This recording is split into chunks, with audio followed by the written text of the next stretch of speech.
Depuis l'attaque brutale lancée par le président Poutine contre l'Ukraine le 24 février, les forces russes bombardent Kiev, assiègent les villes les plus importantes du pays. Des centaines de civils ukrainiens ont d'ores et déjà été tués. Des femmes et des enfants ont été tués encore ce jour. Les jours qui viennent seront vraisemblablement de plus en plus durs. Des centaines de milliers de réfugiés fuient vers la Moldavie, la Pologne, la Roumanie, la Hongrie, la Slovaquie et progressivement le reste de l'Europe.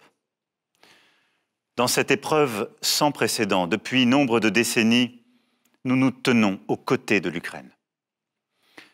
Je salue ce soir le courage du peuple ukrainien qui résiste sous le feu des armes. Et en votre nom, j'adresse au président Volodymyr Zelensky le soutien fraternel de la France. Il est aujourd'hui à la tête de son peuple si courageux, le visage de l'honneur, de la liberté, de la bravoure.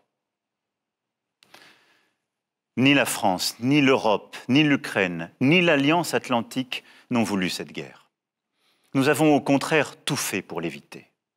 Vous le savez, j'ai depuis 2017 conduit un dialogue exigeant et constant avec le président Poutine. Et face à l'aggravation des tensions, je me suis rendu à Moscou, puis à Kiev, les 7 et 8 février derniers, pour rechercher des alternatives à un conflit armé. Plusieurs autres dirigeants européens ont d'ailleurs accompagné cet effort. Le président des États-Unis d'Amérique a manifesté quant à lui sa disponibilité pour négocier, après avoir rencontré physiquement le président Poutine en juin 2021 à Genève. C'est donc bien seul et de manière délibérée que, reniant un à un les engagements pris devant la communauté des nations, le président Poutine a choisi la guerre. Cette guerre n'est pas un conflit entre l'OTAN et l'Occident d'une part et la Russie d'autre part, comme certains peuvent l'écrire. Il n'y a pas de troupes ni de bases de l'OTAN en Ukraine. Ce sont des mensonges. La Russie n'est pas agressée, elle est l'agresseur. Cette guerre est encore moins, comme une propagande insoutenable voudrait le faire penser, une lutte contre le nazisme, c'est un mensonge. Une insulte à l'histoire de la Russie et de l'Ukraine, à la mémoire de nos aînés qui ont combattu côte à côte contre le nazisme. À cette violation flagrante de l'intégrité du territoire et de la souveraineté d'un pays européen, la France et l'Europe ont répondu immédiatement, unanimement, fermement. Et pour autant, nous ne sommes pas en guerre contre la Russie.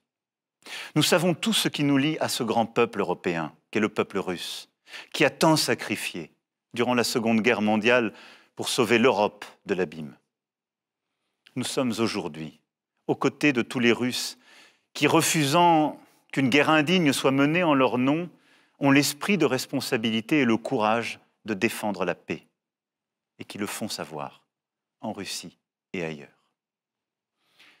C'est pour cela que si j'échange constamment avec le président Zelensky, j'ai aussi choisi de rester en contact et resterai en contact autant que je le peux et autant que c'est nécessaire avec le président Poutine, pour chercher sans relâche à le convaincre de renoncer aux armes, pour aider autant que la France le peut dans le cadre des pourparlers en cours, et pour prévenir la contagion et l'élargissement du conflit autant que nous le pouvons.